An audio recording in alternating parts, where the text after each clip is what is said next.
આમ આદમી પાર્ટીના સંયોજક અરવિંદ કેજરીવાલે હવે દિલ્હીના મુખ્યમંત્રી આતિશીની ધરપકડની આશંકા વ્યક્ત કરી છે।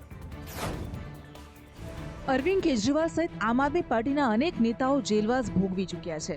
હવે દિલ્હી ચૂંટણી પહેલા દિલ્હીના પૂર્વ સીએમ અરવિંદ કેજરીવાલે એક નવો આરોપ લગાવ્યો છે। તેમણે કહ્યું કે દિલ્હીના મુખ્યમંત્રી આતિશીની ધરપકડ માટે ટ્રાન્સપોર્ટ વિભાગમાં એક કેસ તૈયાર કરવામાં આવી રહ્યો છે। ઈડી, સીબીઆઈ, ઇન્કમ ટેક્સને આતિશીની ધરપકડ માટે કહેવાયું છે અને તે પહેલા મારા સહિત અન્ય નેતાઓના ઘર પર દરોડા પાડવામાં આવશે।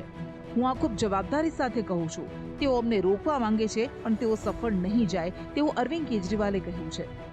ये मैं पूरी जिम्मेदारी के साथ आज बहुत बड़ा आरोप लगा रहा हूं कि इन तीनों एजेंसीज को ऊपर से कहा गया है कि दिल्ली की सीएम आतिशी जी को कोई भी फर्जी केस बनाकर गिरफ्तार किया जाए और उनका मकसद है कि किसी भी तरह से हमें चुनावी तैयारियां जो हम कर रहे हैं, प्रचार कर रहे हैं, उससे डिस्ट्रैक्ट करना ताकि हमारा दिमाग दूसरी चीजों में उलझा रहे।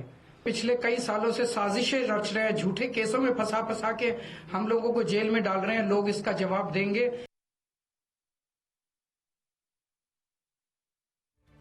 દિલ્હીની મુખ્યમંત્રી આતિશીએ ભાજપ નેતા પ્રવેશ વર્મા પર વોટના બદલામાં પૈસા પહોંચાડવાના આરોપ લગાવ્યા છે।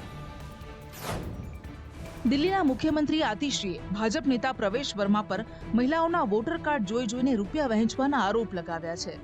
તેમણે કહ્યું કે સરકારી આવાસ પર પ્રવેશ વર્મા મહિલાઓને 1100 રૂપિયા વહેંચી રહ્યા છે। આતિશીએ ઈડી, સીબીઆઈ અને દિલ્હી પોલીસને પ્રવેશ વર્માના ઘર પર દરોડા પાડવાની અપીલ કરી છે। प्रवेश वर्मा जी के घर 20 विंजर प्लेस पर महिलाओं को 1100 रुपए कैश बांटा जा रहा है और भारतीय जनता पार्टी के पैम्फलेट के साथ बांटा जा रहा है। इस पे प्रवेश वर्मा जी की फोटो है, इस पे अमित शाह जी की फोटो है, इस पे जेपी नड्डा जी की फोटो है, इस पे प्रधानमंत्री नरेंद्र मोदी जी की फोटो है।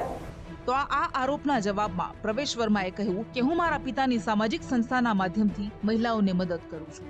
और बहुत ही वर्षों से मेरे पिताजी ने जो मुझे सिखाया, संस्कार दिए कि जो भी ज़रूरतमंद होते हैं, जो भी गरीब होते हैं, उनकी मदद करनी है। कि आतिशी जी और केजरीवाल जी हम जो कार्य कर रहे हैं उसकी सराहना कर रहे हैं। मैं पिछले 11 दिन से जो देख रहा हूँ यहाँ की महिलाओं का दुख, वो केजरीवाल जी पिछले 11 साल से नहीं देख पाए। અમદાવાદમાં ખોખરામાં બાબા સાહેબ આંબેડકરની પ્રતિમાને ખંડિત કરનાર આરોપીઓનું પોલીસે સરઘસ કાઢ્યું છે। 23 તારીખે અમદાવાદમાં ખોખરા અનુપમ બ્રિજ પાસે બાબા સાહેબ આંબેડકરની પ્રતિમાને કેટલાક તત્વોએ નુકસાન પહોંચાડ્યું હતું। તેમના નાકને તોડીને પ્રતિમાને ખંડિત કરી હતી, જે મામલે આરોપીઓને પકડવાની માંગ સાથે પ્રદર્શન પણ કરાયું હતું। આ કેસમાં પોલીસે બંને આરોપીને ઝડપી તેમને ઘટના સ્થળે લાવી તેમનું સરઘસ કાઢ્યું અને કાન પકડીને જાહેરમાં તેમની પાસે પોલીસે માફી મંગાવી। ઘટના બાદ ભાજપ, કોંગ્રેસ અને ભીમસેનાએ પોલીસને રજૂઆત કરી હતી। પોલીસે બંને આરોપીને સાથે રાખી ઘટનાનું રિકન્સ્ટ્રક્શન કર્યું। ગઈકાલે ક્રાઇમ બ્રાન્ચ સહિતની ટીમોએ 1000થી વધારે સીસીટીવી તપાસી આરોપીઓની ધરપકડ કરી હતી। તપાસમાં સામે આવ્યું કે 22 ડિસેમ્બરની મધરાત્રિએ 2 એક્ટિવા પર 4 શખ્સ આવ્યા હતા અને આરોપી ભોલો અને મેહુલે પ્રતિમાને પથ્થર મારીને ખંડિત કરી હતી। નાડિયા અને ઠાકોર સમાજ વચ્ચેની જૂની અદાવતમાં આ પ્રતિમા તોડી હોવાનું સામે આવ્યું છે। ખંડિત કરાયેલી મૂર્તિની જગ્યાએ નવી મૂર્તિ સ્થાપિત કરાઈ। નવી મૂર્તિના અનાવરણ બાદ ધરણા પર બેઠેલા લોકોએ ધરણા સમેટ્યા। અમદાવાદમાં ફતેવાડીમાં હત્યાની ઘટના બની હતી। આ કેસમાં પોલીસે 5 આરોપીઓને પકડી તેનો વરઘોડો કાઢી કાયદાનું ભાન કરાવ્યું છે। ફતેવાડીમાં મોડી રાત્રે યુવાનની હત્યા કરનાર શખ્સને પોલીસે ગણતરીના કલાકોમાં ઝડપી પાડ્યા હતા। આજે હત્યાની વધુ તપાસ માટે પોલીસે આરોપીઓને લઈને ઘટના સ્થળ પર પહોંચી। પોલીસે આરોપીઓનું ઘટના સ્થળે રિકન્સ્ટ્રક્શન કરાવ્યું। આ કેસમાં કુલ 9 આરોપીઓ સામે ફરિયાદ નોંધાઈ છે, જેમાંથી 5ની ધરપકડ થતાં તેઓનો વરઘોડો કાઢી સમગ્ર વિસ્તારમાં ફેરવી માફી મંગાવવામાં આવી હતી। હત્યાની તપાસ કરતી પોલીસે જાણવા મળ્યું કે મૃત્યુ પામનાર નાઝીમ શેખ અને આરોપી સરતાજ બંને ફેબ્રિકેશનનો ધંધો કરતા હતા। એક જ ધંધામાં હોવાથી બંને વચ્ચે તીવ્ર સ્પર્ધા થઈ હતી। ધંધાની સ્પર્ધા તકરારમાં પરિવર્તિત થઈ હતી અને અંતે હિંસક હુમલામાં પરિણમી હતી। આજે દરેક વ્યક્તિ મોંઘવારીનો સામનો કરી રહ્યું છે। એવામાં હવે ઘઉંના લોટની કિંમત 15 વર્ષની ઊંચી સપાટીએ પહોંચી છે।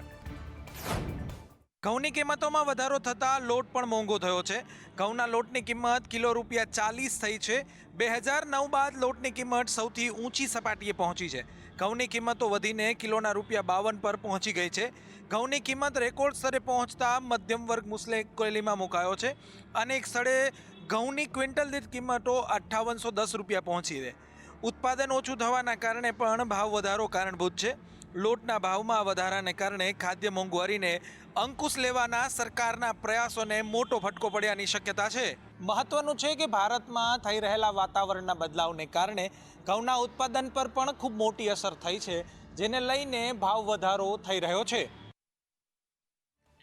વન વિભાગમાં પસંદગી પામેલા ઉમેદવારોને નિમણૂક પત્ર આપવાનો આજે કાર્યક્રમ યોજાયો હતો, જેમાં મુખ્યમંત્રી ભૂપેન્દ્રભાઈ પટેલે હસમુખ પટેલ નામ પર હળવી ટકોર કરી હતી. આપને જણાવી દઈએ કે હસમુખ પટેલ ગૌણ સેવા પસંદગી મંડળના સચિવ છે, જ્યારે બીજા પૂર્વ આઈપીએસ હસમુખ પટેલ જીપીએસસીના ચેરમેન છે.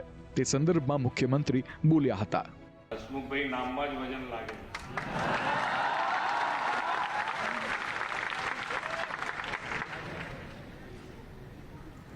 આપણે જે પ્રક્રિયા છે ને એમાં બધા આપણા ડિપાર્ટમેન્ટમાં જેટલા રાજકુમારજી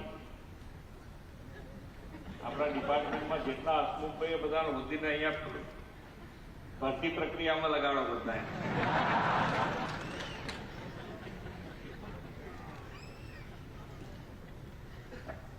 વિશ્વાસ મોટી વસ્તુ છે, નહીતર બધા તૈયાર જ છે.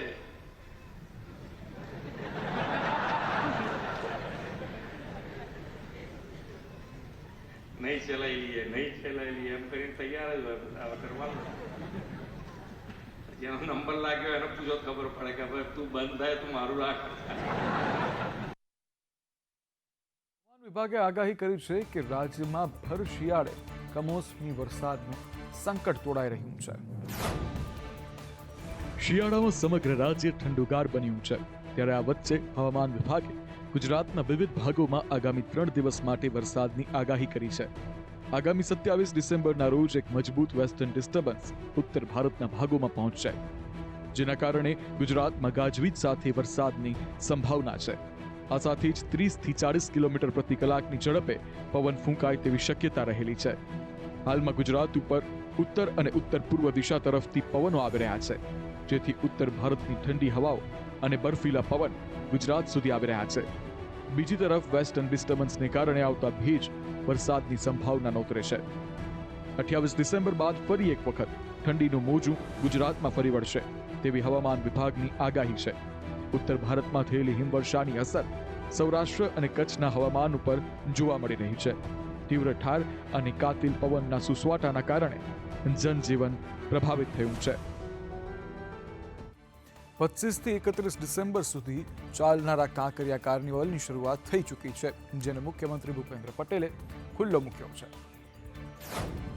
અમદાવાદમાં આજથી મનપા આયોજિત 15મા કાંકરિયા કાર્નિવલની શરૂઆત થઈ ગઈ છે. 25 ડિસેમ્બરથી 31 ડિસેમ્બર સુધી આ કાર્નિવલ ચાલશે, જેને સીએમ ભૂપેન્દ્ર પટેલ જાહેર જનતા માટે ખુલ્લો મૂક્યો છે. કાર્નિવલમાં સાંસ્કૃતિક કાર્યક્રમો, લોક ડાયરો, stand up comedy show, band performance, DJ Kiara, laser show, આતશબાજી સહિત અનેક કાર્યક્રમો જોવા મળશે. 7 દિવસ ચાલનારા કાર્નિવલમાં 22 લાખથી વધુ લોકો આવે તેવી શક્યતા છે. આવનાર લોકો માટે 5000 કરોડનો બી મોલ લેવાયો છે. ખાસ કરીને સૌ પ્રથમ વખત drone show, under water dance અને દુબઈમાં યોજાતો હ્યુમન પાયરો શો પણ યોજાશે. એટલું જ નહીં, આ વખતે QR કોડ પણ જાહેર કરવામાં આવ્યો છે, જેને સ્કેન કરીને કાર્યક્રમની તમામ માહિતી મેળવી શકાય છે.